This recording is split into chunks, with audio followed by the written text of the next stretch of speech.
All right, welcome back, everybody. What we're going to be doing in this lecture is continuing our discussion with kind of how the fields of personality psychology and to an extent clinical psychology were formed after the works and contributions of the person we discussed in the last class, Sigmund Freud. To do this, what we'll be exploring in this particular lecture is some of the major theorists and some of the concepts that they introduced that really allowed the fields of personality psychology and clinical psychology to continue to evolve.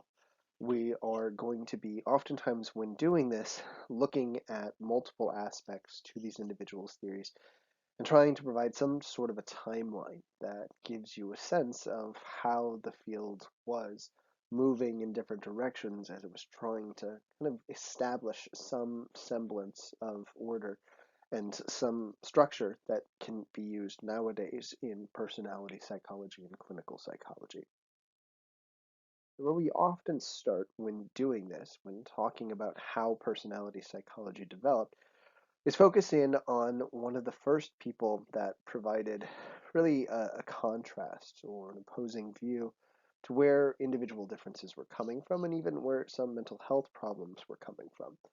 And this individual is, oddly enough, somebody that for the vast majority of his career was actually very closely tied to Sigmund Freud.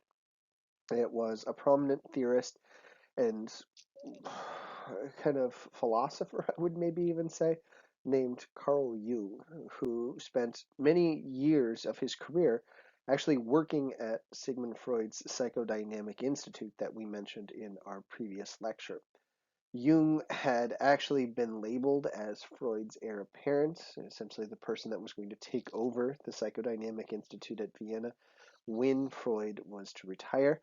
And he was on many different committees, and he was the chair of multiple programs, indicating that he was slowly taking over for Freud as Freud's career started to dwindle down and Freud started to explore a variety of different avenues. But in the early-ish 1900s, when Freud's career really started to take off and he started to push some rather outlandish ideas, like the idea of psychosexual stages of development, like this notion of the id being a major component to who we are, and other things that we didn't necessarily get a chance to talk about in our previous class, people like Jung were taken aback by some of these new ideas. And Jung himself actually started presenting writings and talking in conferences about some alternative ideas to Freud's. Then, in fact, there was some conversations about how Jung and Freud had started to have heated conflicts when they were working together and trying to kind of help figure out how the Psychodynamic Institute was going to progress. Then eventually it led to what many people kind of consider the ultimate messy breakup in philosophical areas. There was a story of Freud asking Jung to give back a ring that Freud had given to him and several other members of the Psychodynamic Institute to kind of indicate their bond with Freud and his theories. There was the kind of disbanding of several different committees that Jung was chairing, and there was a pretty scathing critique that Jung published that really tried to break apart all the different things that Freud had started to push in the latter portions of his career. And at the heart of Jung's attempts to break from Freud was his attempts to push for kind of an alternative idea to what was the impetus behind our personality and what many people could maybe study when trying to understand some of the individual differences that we saw. One of the big things that Jung pushed for was removing this focus that Freud had already put on the field on our past. A lot of Freud's work talked about needs and all the things that we were trying to overcome from our past. Jung argued instead that maybe what we should be focusing on when trying to understand a person's personality is what they're striving to become. Look at their forward future focus and also look at who they're trying to be seen as. he introduced new takes in the field that really focused on individuals' perceptions and individuals' goals instead of individuals' just kind of reactions to things based on what was going on internally. Another thing that made Jung extremely popular at the time was his introduction of this new alternative to the unconscious that he called archetypes. He essentially argued that instead of us having this horrible, sinister thing to us, we instead maybe had this spiritual underlying thing that was a major component to who we are. And this spiritual idea was populated heavily by these different themes and ideas that he contended were passed down to us by our ancestors, were essentially spiritually innate within all of us, that allowed us to perceive the world in very consistent ways. He said that all of us kind of had these filtering systems that allowed us to all see certain characters in similar lights. And he even cited many books and stories and cultural, I guess, adages that had been passed down that all had very similar themes and characters to them to kind of highlight how this concept of archetypes might work. Jung's later career also went off on other spiritual directions and tried to explore other, definitely less scientifically rigorous concepts that did lead him to kind of becoming almost a hermit in the latter portions of his career. He actually published this book that was considered at the time the penultimate book to look at personality, but that later kind of was seen as an indicator of his descent into kind of mental chaos. His life definitely had gone astray after he broke from Freud, and there were some other kind of issues in his mental health life that were kind of disastrous, that led to Jung not necessarily being seen as somebody opposing Freud or somebody that was kind of an alternative to Freud. But essentially, what happened as Jung continued to advance is he opened up the door for lots of others to start to reject Freud, even though he didn't necessarily issue in a new era where people were considering whether or not they should follow Jung or Freud.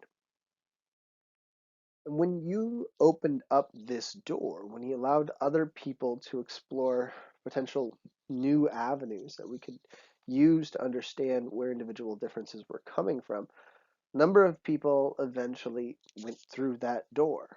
There were some individuals that were essentially following in the lineage of Freud and doing it through their own perspective. We tend to call these individuals neo-Freudians. One of the ones that is not necessarily talked about a lot in the book, but you will hear about a lot in personality psychology classes, is a woman named Karen Horney, who actually I forgot the name of in a previous lecture when we talked about the idea of something that we called womb envy. Horney with Freud's daughter, Anna Freud, was one of the ones that coined that particular term.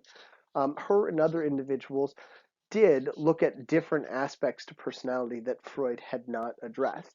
One individual that is sort of a neo-Freudian, but definitely had his own take on personality, was a gentleman you see pictured here named Alfred Adler, who talked in his ideas about personality psychology about needing to focus on the individual themselves and essentially the things that they were trying to achieve at the moment. Adler introduced to many individuals this concept of something that he called individual psychology. Not necessarily a new branch of psychology, but a focus on personality that tried to understand individual differences through just the person themselves. He contended that people like Freud and Jung tended to try to break people up into different parts, and it really missed the essence of individual differences. His contention was that all of us tended to see ourselves in a fairly uniform way. We had our own definitions of who we were, and we carried those self-definitions and those things that we were striving to be seen as into pretty much every situation. And he contended that if we really wanted to understand what somebody would do in a situation, we had to really look at those motivations and those perceptions. one of the things that he said was a key component to these beliefs that we had about ourselves and these attempts to be seen in a specific way. This idea of something that he called striving for superiority. This notion that most of us, he said, tended to try to be seen as superior to others. Not in every aspect of life, mind you, but in certain components of life. So he said, while we were trying to understand who we were and carry this over with us across multiple situations, he said we were really trying to take stock in certain things that we recognized we were really adept at. So let's say we were 5, 6 years old and we were just starting school, and we came to the conclusion that we were really good when we were out with our friends playing recess. Right? We were faster than everybody. We seemed to be stronger than everybody. We seemed to be more coordinated.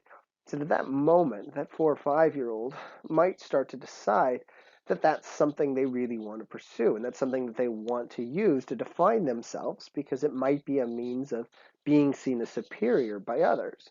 He said if this also carries over into math class, that could be another thing that that child pursues, or maybe it carries over into some type of other thing that they're active in. Essentially, Adler contended that we don't do these random things and just eventually decide on who we are.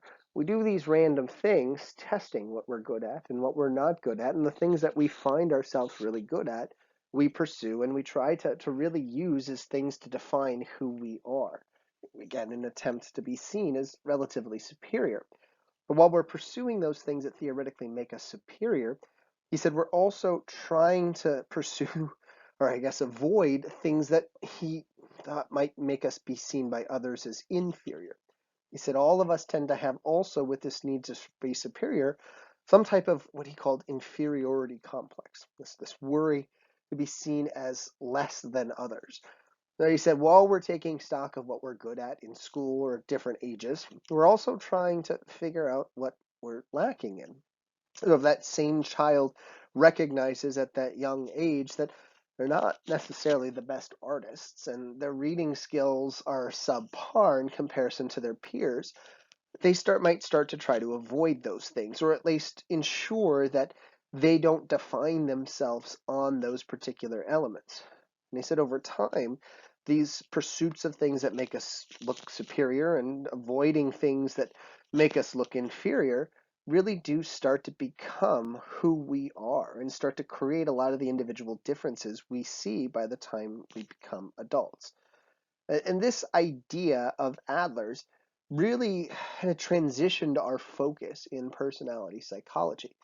It got us away from looking at the hidden and spiritual world of personality psychology and really got us to look at what could be happening on the surface that created some of the individual differences that were there. And his work actually coincided with the work of another individual who was really trying to change the perspective on personality psychology in that exact same way. And this individual is cited by many people in both personality and psychology and clinical psychology as one of the most important figures in the development of the field in the mid 1900s. This individual maybe is somebody that you've heard of before coming into a class like this, but my guess is you'll hear about him numerous times as you progress through Berkeley and in other programs. This gentleman's name was Carl Rogers, who was born in a very close suburb of Chicago, if I recall correctly, in 1902, and bounced around multiple universities throughout the United States until he passed in 1987. And his work focused on some of the things that he encountered at a young age, both the clergy, religion, and also the kind of a need to understand individuals almost on kind of a scientific basis. His work with a multitude of different individuals throughout his career led him to the conclusion that both clinical psychology and personality psychology would be better served if we stopped assuming that people were inherently negative or constantly trying to kind of one up other people, and instead assumed that people were really positive individuals. His argument was that when people were denied that ability to pursue positive things when people were seen in negative lights, even though they didn't see themselves that way. That's what caused lots of mental health issues. And it also could cause lots of inconsistencies in behavior that became problems in personality. This new take on individual differences and mental health issues eventually was called the humanistic approach to both personality and clinical psychology. And at the heart of it was this notion that, again, people were inherently positive. And another key component to it was this idea of these things that he called selves, these kind of different things that made us who we were. He talked in his research about multiple selves, like the actual self and the ideal self, and needing to get these things to align. But he also said that these selves themselves essentially made up what our personality was all about. We came to different conclusions about how to define ourselves across different situations and what to strive for.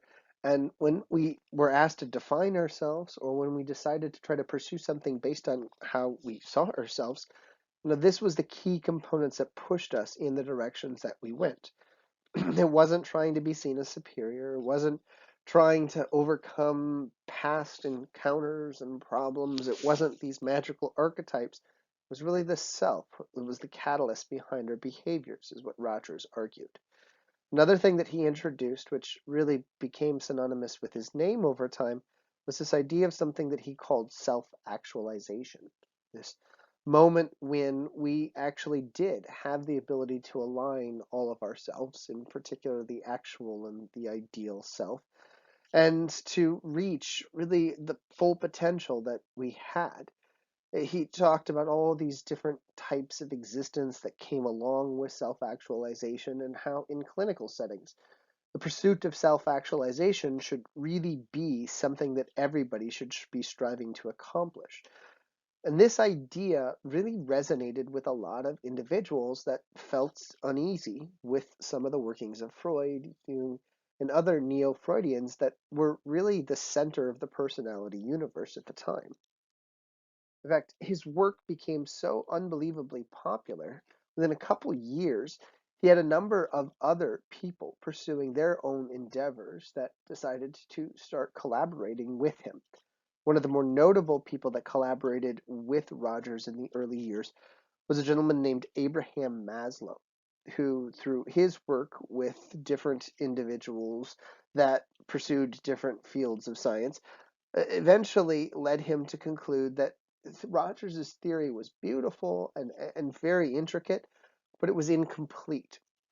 Maslow contended that even though self-actualization was a key component to who we were, he said many of us didn't necessarily have the critical tools we needed to be focusing our attention on self-actualization at any given moment. And to explain what brought people away from self-actualization, what maybe explained personality characteristics and everyday behaviors of certain people better, was it was this thing that he called the hierarchy of needs. This is something that many of you might have seen in, say, a high school class, or even some random talk that you've encountered, because the nature of this hierarchy of needs is kind of intuitive. It surmises that, yes, this spiritual self-actualization that we're all trying to accomplish is something that we do have in the back of our minds, but usually we tend to be focusing on other things that really dominate our attention. He said if any of us have some type of physiological need at any given moment, that really occupies all of our attention and time. If you're hungry, if you're tired, if you need, say, oxygen, right, nothing else matters at that moment. Right? Those are the things that we turn our attention to, and those are the things that we pursue. And if anything else is kind of presented to us along the way, we're at best moderately capable of paying attention to it. But if our physiological needs are met, then we can start worrying about other things. The next thing he said we focus on is safety. And safety can mean a lot of different things. Usually when we think safety, we think of physical safety. Do I feel like I'm going to be harmed in the spot that I'm in? But he also talked a lot about psychological safety. Do I feel secure in my job? Do I feel secure with all the different things that are going on around me? Safety was a very multifaceted thing that he said could potentially really catch people and trip them up in their attempts to work their way up towards self-actualization. But if we could find a moment where we felt our physiological needs were met and our safety needs were met, then we could start worrying about love, feeling affection, feeling like we have somebody that's there for us, or at least people that are there for us. And if we do have that taken care of, then we can start focusing on esteem. Not just feeling like, say, we're secure in our job or in our position at school, but that we actually are worthwhile, that people respect us, that people really like us in a variety of different ways. And he said, only if all of those needs are met at any given point in time do we then turn our attention to self actualization. Now, this might seem like a pessimistic idea that Maslow really pushed. Essentially, he argued this was just something that gave us an understanding of why self actualization was so challenging to a large portion of the population. And in fact, this idea of Maslow's looking at all the different things we need to meet, but also trying to find ways to help people obtain these needs, led to him being really one of the co-founders of another branch of psychology that spun off of the humanistic approach called positive psychology. And there were a number of individuals that started looking not necessarily at where our personality was coming from, but what happens if we do reach self-actualization? How do we optimize the lives of many individuals? How do we create a world where we're not necessarily playing whack-a-mole and trying to solve all the problems that people have, but kind of making them almost so high above all these problems that little things don't bother them, that they can kind of squash them down before they even become an issue. Maslow's work and Rogers's work became celebrated by lots of individuals. It became kind of the first real alternative to explaining personality that was out there. But what really bothered lots of people in the 1960s and 70s when they looked at this approach of Maslow's and Rogers and the approach that was already circulating for a number of decades of Freud's and some of his neo-Freudians was that all of these theorists had one underlying problem to them. And that's that most of their attempts to understand personality was based on just that theory, ideas about what made us tick, and also very elaborate ideas that were very difficult to whittle down to situational factors and being able to predict what somebody was going to do in any given situation. This kind of misalignment with personality psychology and the rest of mainstream psychology in the 1960s and 70s was finally met head on by a number of psychologists that were really trying to take their academic endeavors and take their approaches to the kind of more scientific side of psychology and apply it to other branches of psychology.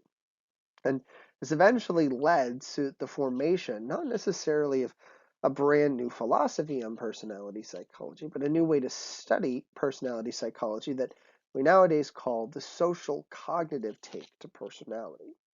And in this new model, this new kind of research oriented attempt to understand personality, theorists started to look at not necessarily kind of an overarching view of where personality was coming from, but the elements that might lead to the individual differences that we have.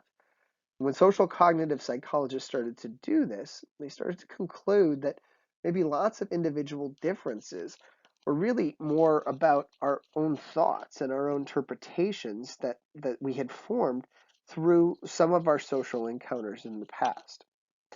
In essence, even though this far side caption is a little kind of out there, the picture here really gets at what the social cognitive perspective is all about. We're all essentially these people in this image practicing karate, except we're practicing different skills. We're practicing how to react to different situations that arise. And we're also trying to figure out when to initiate these behaviors, when to enact these skills that we're developing. And all of us are kind of just muddling around in life trying to do this, develop different skills, find situations to initiate these skills in, and what we've learned to do, how we've learned to perceive these things, really shape the individual differences that we explore. Uh, to understand this a little bit better, it's usually easier to just introduce some of the early social cognitive theorists that really shaped how this branch of psychology, or this branch at least of personality psychology, really started to take form. One of the first big individuals that contributed to this idea, the social cognitive approach, was a gentleman that worked down at Stanford for the majority of his career, somebody named Albert Bandura, who focused a lot of his attention on the development of personality in our childhood, not by looking at traumas or other horrible experiences that shifted the way we saw the world, but instead looking at the day-to-day encounters that we had. What Bandura strove to try to understand was where some of the individual differences that kids started to display at very young ages were coming from. And one of the concepts that he eventually introduced to explain these individual differences was this idea of something that he called modeling. This attempt to essentially find some authority figure, or what the name implies, model, that we could watch, observe, understand why they were doing the things they were doing and what they were doing, so we could then follow in suit. One of his classic studies to highlight this concept of modeling is his very famous Bobo doll experiment that you see depicted here in the images down below. Now, usually in class, I do have students watch a little excerpt from Bandura's Bobo doll experiment. You're free to go on YouTube or other video channels and search out Bobo doll experiment Bandura, and I guarantee one of the first hits that you'll find is actually a little excerpt from this experiment that he ran. But just for the interest of time, I figured I could just explain the gist of it. So in this study, children would sit down in a room and watch in another room a model doing one of two things. In half the experiments, the model walked into this room that was filled with toys and this inflatable doll called a Bobo doll, and just play with all the toys, intentionally avoiding the big inflatable Bobo doll that was in the center of the room. In the other condition, children would watch this woman walk into the room and start beating up the Bobo doll. She'd hit it with a hammer, she'd fling it, she'd kick it, she'd use some kind of aggressive language toward the Bobo doll even. And after watching the woman do this, or I guess not do this, depending upon the condition they were in, all the children were then invited to go into the room and play with whatever toys they wanted to play with. And what Bandura found in the experiment was that the percentage of the time that these kids were aggressive towards the Bobo doll was greatly impacted by how much the woman had behaved aggressively toward the Bobo doll. This is irrespective of gender or any predispositions that these kids had. Almost all children who saw her beating up the Bobo doll spent a large percentage of the time doing the same thing. And almost all the children that saw her not touching the Bobo doll pretty much avoided the Bobo doll. But what really brought Bandura's attention to this study, though, was the fact that many of the kids that saw her acting aggressively toward the Bobo doll didn't just mimic or model her behaviors. They took her behaviors to an extreme. Many started finding other aggressive toys and either playing with them exclusively or playing with them with the Bobo doll. Many kids would shoot the Bobo doll or hit the Bobo doll in the head with mallets, even though the model had never done this. They would use lots of hostile language. They would essentially act extremely aggressive toward this Bobo doll in not only the original ways, but also embellished ways to really kind of highlight the need to be aggressive toward this Bobo doll. And Bandura concluded that even though this was obviously an isolated lab setting, one could easily argue that if kids saw parents acting aggressively when they were young, odds were pretty good they'd eventually start becoming aggressive as well. If kids saw parents that weren't acting aggressively, they'd model those lack of aggressive behaviors and do the same as they started to grow up. Essentially, the do as I say, not as I do mantra that many parents had, Bandura argued, was not working. Most kids became who they saw their parents or other authority figures were. And this was because we were all, he argued, compelled to not only see the world through the eyes of our parents, but through their behaviors. Because we were always, again, trying to gauge what to do and what to want in every given social situation. Another big early social cognitive theorist that shaped this field was a gentleman named Walter Mischel, who was actually a student of another person we don't have time to talk about in this class, named George Kelly, who also provided his own theories to where individual differences were coming from. He introduced a branch of personality psychology called the cognitive approach to personality. It's probably not even something I needed to mention, but I always like to at least give people a sense of the lineage of where these theorists were coming from. Mischel's work also tried to understand where individual differences were coming from by focusing on childhood and focusing on what shaped the individual differences that we started to see. Now, Bandura, if you recall correctly, focused a lot on people just mimicking the actions of others. What Mischel wanted to understand was the thoughts that were going on in people's heads when they encountered different situations. Eventually, he came to the conclusion that a lot of individual differences that we saw were a byproduct not of the skill sets that people possess naturally, but more the ways that they interpreted the given situations that they were presented. My favorite example of this is when people hear about a party and individual differences start to immediately shift individuals' perceptions of that party. Let's say, hypothetically, you had a friend tell you that there was going to be a party this weekend. Obviously, it's probably a far stretch right now, but let's say you heard that there was going to be a party this weekend. Extroverts, probably when they hear this word, have all of these ideas that come to mind. They think of getting to meet people, getting to have fun, getting to maybe get noticed by that special person. And all these ideas come to mind that for people who have this natural tendency to want to be around others. Where introverts are people that like to be left alone, when they're told about these parties, their immediate thoughts probably go to things like embarrassing themselves or having to avoid uncomfortable conversations or worrying about that person that they don't like too much being at the party. So just that the idea of a party can evoke completely different thoughts in both individuals. If those individuals have those thoughts going into that situation, well, they're going to act on those thoughts in very different ways. Right? The extrovert, when they walk in, if they're worried about getting noticed by somebody, if they're worried about having a good time, they're going to behave in ways that sort of define them as extroverts. They're going to be loud. They're going to make sure they talk to everybody. They're going to make sure they get seen by everybody, while the introvert's doing kind of the opposite because of the things that came to their mind. They're trying to avoid embarrassment. If they're trying to avoid that awkward conversation, if they were still somehow magically forced to go to that party, they're going to do lots of things that kind of bring out the introvert in them. And these skill sets that people display was what Walter Mischel called competencies. And what he wanted to show was that kids, even at young ages, were already seeing different situations in different ways, interpreting the challenges of them in different ways, and displaying different competencies at very young ages based on these interpretations that they had developed. Essentially, he said individual differences continue to emerge as we age because we not only start to continue to filter the world in different ways, but develop different competencies, different skill sets as we progress throughout life. One of the classic competencies that he focused a lot of his attention on was this idea of something that he called delaying gratification.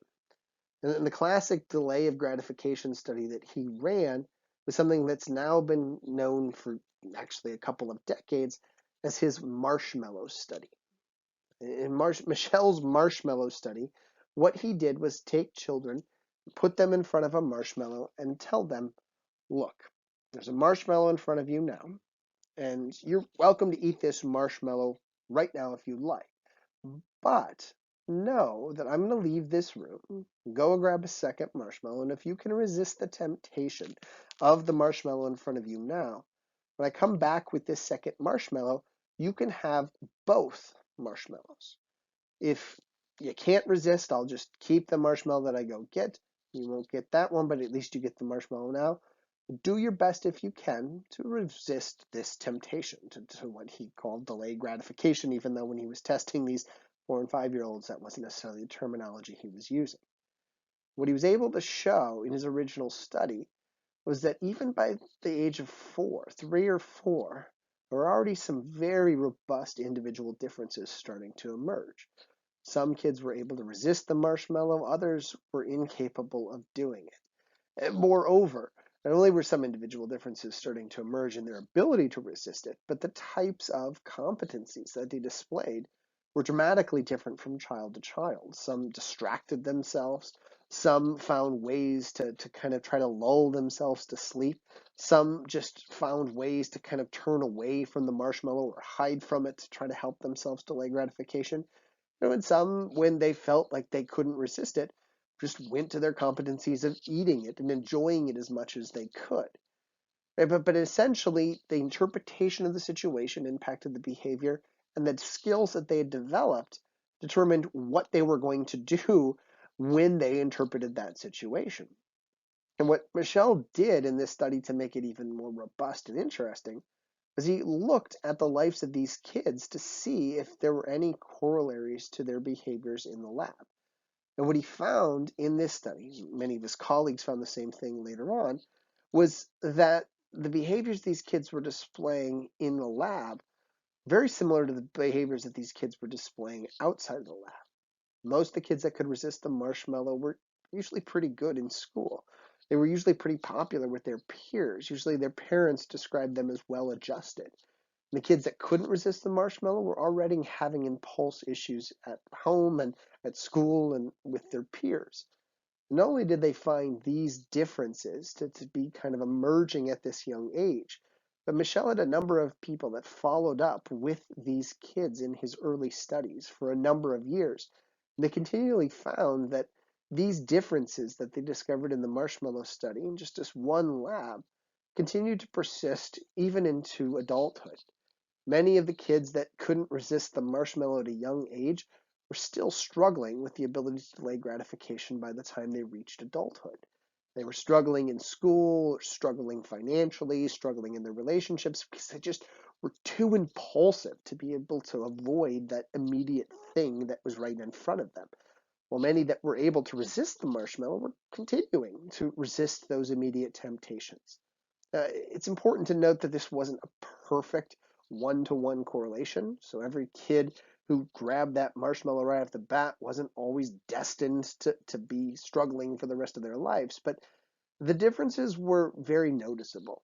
And the fact that these carried over for decades really gave a lot of power to Michel's study because it suggested not only were competencies important in the individual differences we saw, but that these competencies were forming at very young ages and they were carrying over with us across a multitude of situations and a large span of time. This idea of Michel's, in combination with the idea of Bandura's, was really, as I mentioned, kind of the framework for the social cognitive approach to personality psychology. It offered us for the very first time kind of an alternative to a lot of the previous theories that we had to personality. Jung, Rogers, even Adler had a lot of really interesting contributions to personality. They gave us new perspectives on what we could maybe use to explain where individual differences were coming from. But there was an underlying issue with all of those theorists, and that was that most of their work was not necessarily based on too much research. Rogers should get some credit for actually trying to establish some type of proof for his theory and also for his clinical applications of his theory. But a lot of his ideas were very theory based, where the social cognitive approach tried to tackle small components to personality by running a multitude of studies and seeing what came together in the end. And this new transition to personality psychology really being more research-based focus started to become something that other psychologists started to discuss. And essentially, the other part of this discussion is what we're going to be focusing on in our next class, when we look at another much more scientific-based approach to personality that started to pick up in the 1970s and beyond. In particular, what we're going to be doing is focusing on something that's very popular in personality psychology here at Berkeley, something called the trait approach to personality. So make sure you're here, ready to go, ready to take good notes when we visit this topic. Hopefully for most of you, it's next week. And we'll also, when we do that, talk about some other really interesting concepts. But until then, have a great day, and I'll see many of you, well, sometime. Take care.